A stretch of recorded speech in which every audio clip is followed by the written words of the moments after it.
Hello, welcome to the show. This is GML and my name is Giverson Maina. As always, my guest here is Shaban Natembea Kelvin.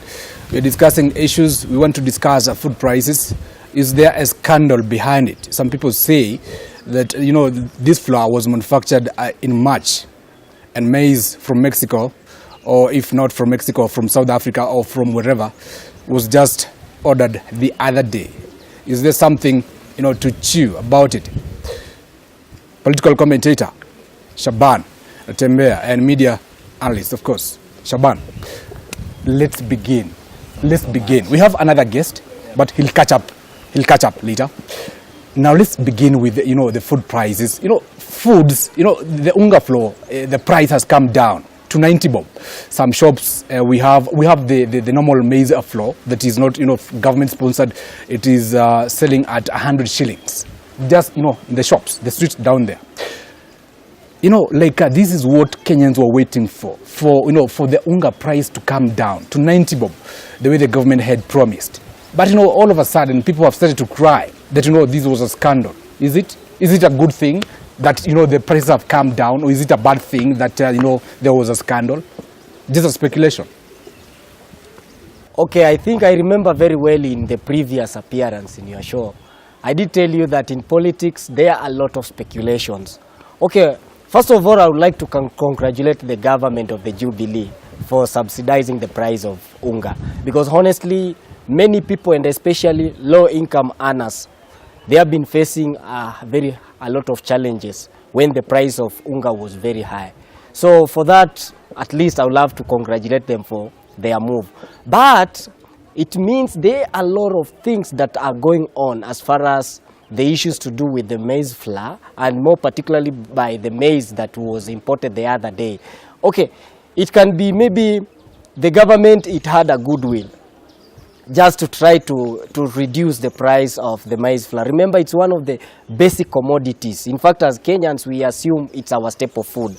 So it can be, if we can assume, maybe it had a good faith, not that it manipulated it.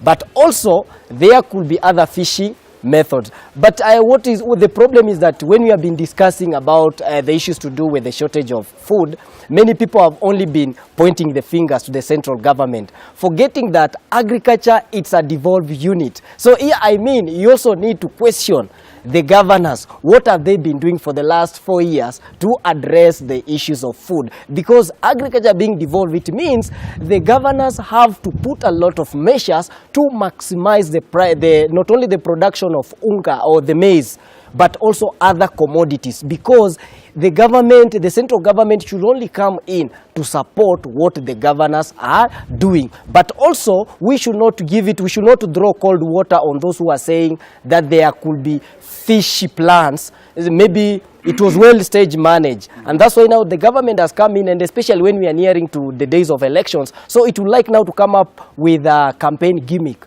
to try to tell people, look here, when you are crying, you are the one who heard your cries. And that's why we subsidize the price of maize flour. That's the way I see it, as because during this is election period, the other people are saying the Jubilee government has created a problem, and then they have created a solution. Look here, people are crying. Unga is selling at 150 bob. This is not affordable at all to the common people. And all of a sudden, people, the government had said, they promised, we are going to look for a solution, a permanent solution. And we are going to reduce foods, not only to 120, the way it was, but more down, to a 90 bob. And people are so happy. But, people are saying there's something hidden in that. You see, the interesting part of it is like those who are just pointing this finger to these issues mostly are from opposition, if I'm not wrong. Of course. So we can assume that's the political rule. That's how politics should be played. As opponent in whichever game, you cannot let your opponent to go on without you trying to come up with any way to drag him behind. So just because all these noises are coming from the opposition, I think we should try to understand that's how politics work. But also, as the informed Kenyan, we should try to reason with them. Do they try really to bring in the logistics when they say that the government choreographed that issue so that during the day like this one, they could come and try to address the issue so that Wanjiko could vote for them in, just because they had reduced the price of maize flour. But we need to see it in two ways. Is it really logic that the government did this, or was it that the reduction of the maize was influenced by the drought that we experienced early in the beginning of the year and also part of the last year? So there are so many issues that we should try to look on it before now we start pointing fingers. The interesting part is that we have the maize flour and also the price it has been subsidized. Why can't we eat that ugali and go on with other businesses? And not say a thing and not even question? Questioning is not bad, but the way we question it also matters. You see, that's the issue. But for the time being, let's go on and eat ugali, because most of these people who are making noise, if I'm not wrong, these are the people who are coming from the well-off families. So either the price of ugali is reduced or not, they can still be able to feed their families. The question is, where did maize come from? From Mexico? From South Africa?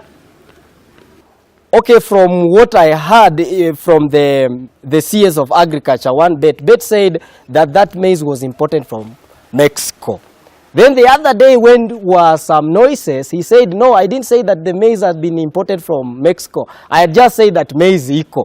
So you see, it's so amusing from where I see it. There are a lot of issues that are being cooked as far as the issues of... There's no any indication that maize was brought from Mexico. In fact, Mexico denied that allegation.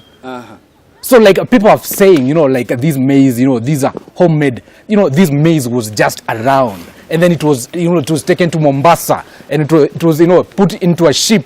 And the ship was just dilly-dallying, around the port, waiting to dock, waiting for the days to bring down the unga prices to 90 bob. The maize was just from here. But there's no problem. You see, there is only the journalists. The journalists, and more here I talk about the investigative journalist who can really come out and unveil the truth of this story.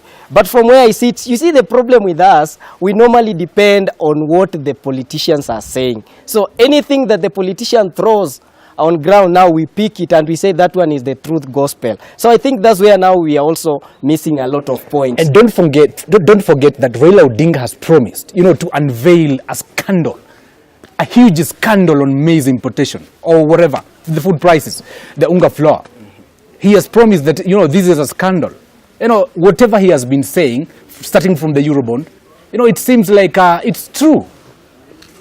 Okay, Raila has been saying some of these issues you have tried to allude the examples of the Eurobond, NYS scandal, that once he said, after some time, even inclusive of the health scandal, you can remember some back last year, anything that he says, after some time, people would come to agree with him that whatever he was saying, it has some truth in it. But the problem is, do we really have the institutions or the agency to pursue that matter? Because, okay, he has come up and mentioned a lot of scandals, but the issue is the culprits. Where are they? Because we have never seen any of them being brought behind the bars. So as much as he's saying, to me, it's just a matter of exciting his supporters. But he doesn't put a lot of effort to make sure, and also the Kenyans to support him, that if these are the people who are in these merchants of impunity, let us make sure that we bring them behind the bars so that we can take them to the courts. But so how? He's just saying, for the sake of saying, but there is no... What can he do? What can he do apart from saying? He's not an investigative arm of the government. He's not ESC. He's not police. He can only whistle blow. And that's why we need to ask ourselves a lot of questions. Remember, we have a lot of government agencies that they should make sure they pursue all these scandals and make sure that all those people who involved in those scandalous businesses, they have to be charged in the court of law. If it is the government that has done this, how can the government investigate itself? If I'm not wrong, in the Kenyan Constitution, all these government agencies, they supposed to work as independent. So here I remember last week I told you that the government or the executive should not share the bed with the legislature, the judiciary, and also these other public agencies such as the EACC and also the Office of the Director of Prosecution. So these agencies should be independent. But the problem is most of the issue that we normally throw, it's like we just create the speculations. Not only that, but we would like now to, it's like to create the mob justice, whereby once somebody has been pointed, instead of now letting the law to take its course, now we start shouting, calling those people with bad names without really having the concrete evidence. But also that does not close the window for me to point my hand to the government, because it means most of the scandals, although we have seen the culprits, but the government has not put a lot of measures to address the issues of corruption, whereby the government agencies, they have been involved, and also some of the CES themselves. You can remember even there was a day when the president came up with the list of shame, whereby a lot of CES were mentioned, inclusive of the former land minister. Do you remember Charity Ngilu? Yeah, and a lot of those things, a lot of those people, they were there. But the problem is our government agencies, I would just equate them to toothless dogs, such as EACC. They will back the old. But how can you say that when we have Wabukala? Wabukala is the new chair. You know, he has been a clergy. He's a transparent man. So what? He's going to do, he's going to bring all these fish, small and big. No, he can't, because remember himself, he's an appointee of someone. Not of the government. Not of the government. But okay, if I'm not wrong, I think the parliament, after he was being appointed by the president, the parliament had to accept him, isn't it? And when there's anything to go with the tyrant of number, I'll assume that the man was the clean. Government that appointed him. He was supported both by the ODM, even the NASA, the opposition, and the MPs from the other side. That is true, but the problem with our agency, the government agencies, have told you that these people are being appointed by the individuals. Although in public, somebody will come and tell you, like what you are saying, that these people were supported by the members of parliament from whichever sides. Here you try to mean those from opposition and also those from the ruling party. Yeah. But by the end of the day, these people, they cannot work against what their maestro is saying. They have to submit to the language and to the song of their masters. I think that's where now as a nation we have been getting it very wrong. And if anybody tries now to be very serious and to defrock all these people with diabolical characters, we have seen now the parliament itself, it has come and stand against him. You can remember one Patrick Lumumba, by the time when he was heading the defunct CASA. Do you remember? Yeah, but he was willing to fight corruption. Actually, he was willing. Yeah. But you see, I try to allude it to what happened in an enemy of the people. If there's anything to go with an enemy of the people, whereby we say it is true. One Lumumba, he had the power, you see, but the mighty wasn't behind him. So that one is the same with what happened to Patrick Lumumba, because actually he had the will, as you have said, and also he had the power as far as his jurisdiction is concerned, but the might was against him, because this nation, we have not come to a point of whereby calling a thief by his name. Anytime we see somebody is being taken to the court, now we try to stand and we say, no, even if he's a thief, but that person is ours, so why can't you give us a break and let our person to be free? So I think as a nation ourselves, we are not even ready to clean up our system of governance. Let's conclude the issue of Unga politics.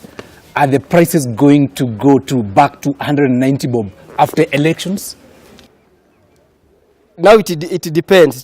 But from what I've been reading from our locals, it says that the production of maize is still very low. It has dropped with about 4.3%, and that's what we need to expect. So as you have said, as the day goes, it means we ought to expect the reduction of maize. And since we will be having the reduction of maize, that one will have an influence to the price of the maize flour. So if now we are talking about 90 shillings for 2 kgs packet of maize flour, maybe we have to expect it to increase, because I assume, from where I sit, I assume the government is just trying to come up with the methodology so as to solicitize votes by trying to say that, look here, Wanjiku, we can understand your cries, but it's not addressing that issue with honesty. Are you sure that the Jubilee government has brought a permanent solution so that the prices of unga are going to stick by 90 bob, like forever? Okay, it depends, but the problem with us, we think that the central government, as I've said earlier, is not only the central government that is responsible with the production of food in our country. but also the county government. What is it been doing? It has been doing what to address that issue? Because we have not seen any governor. For instance, here in Eldoret, this is one of the regions that they are highly producing maize. They are known for production of maize at the highest rate, isn't it? But then, what is governors been doing? So we also need to, because I've told you, agriculture is a devolved unit. In fact, the government should only come to assist when necessary, but a highest percentage of agriculture should be left in the hands of the governors. So where are those governors? Have we been questioning them? Instead of just pointing our hands to the central government, I think you also need to put these governors into their toes. What if they're not experienced? They can handle this. Okay, if they are not experienced, why can't they vacate their offices? But they're learning on the job. Learning when? You cannot keep on learning while people are starving. You know, these are the parameters that we need to ask ourselves, especially when we are nearing to electioneering. Okay, the people whom we are going to give the responsibilities to preside over the resources in our governance, are they really eligible? Those are the questions, because agriculture is one of the vital areas that we should not ignore them. So the governors, I think, they should up their games so as to improve the production of not only the maize but also other products, because this one is a devolved unit. I understand that, you know, the PAC, Parliamentary Committee on Accounts, you know, they're going to vote to determine whether Anne Waiguru is going to vie as, you know, governor of Kirinyaga or not. It depends on, you know, around 10 people, 15 people or 20, they're going to vote. And then, of course, NASA seems to be laughing all the way to the bank after, you know, the Court of Appeal ruled in their favor as far as, you know, voter verification is concerned. But that is after the break.